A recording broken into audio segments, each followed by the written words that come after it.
Neyse çok beklenilgen dakikaya yakınlaştık Sibila. O Süleyman, biz ne kadar bekledik bu dakikalarını, bu saatlerini.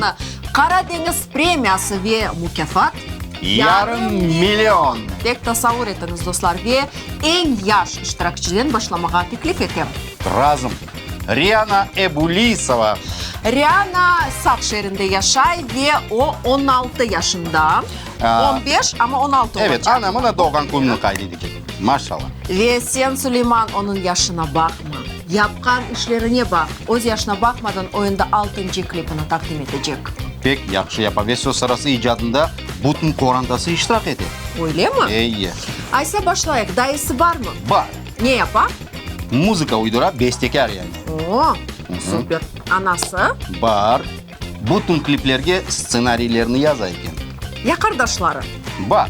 Ne yapalım? Aktörlük vazifelerini beceriler kliplerde. Süper. Sabırsızlık ile bakmağa isteyim. Rihanna Ebulisova 15 yaşında, sevgi yüreğinde. Sen keçесің, мен сыға бақшыш азырладым, бұл сыға хатырай үшін. Сағуме мұтуа қатып келер.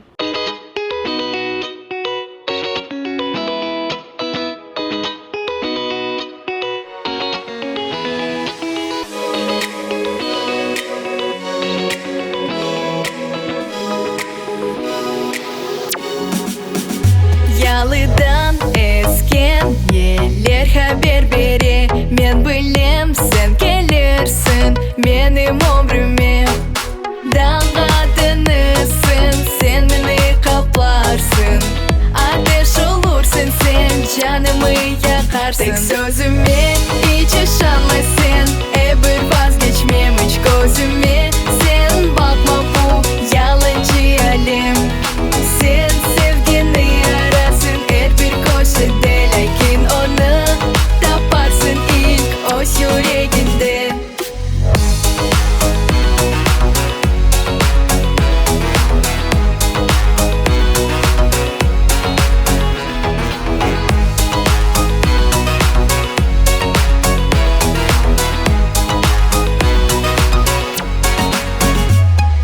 Sevgi derman olur derdine Çırak olup yanır kara gecede Kanat verir o koke göterir Böyle sevgi ola tek bir kere Tek sözüme hiç yaşanmasın bir vazgeçmem hiç gözüme Sen bakma bu yalancı alem Tek sözüme hiç yaşanmasın bir vazgeçmem hiç gözüme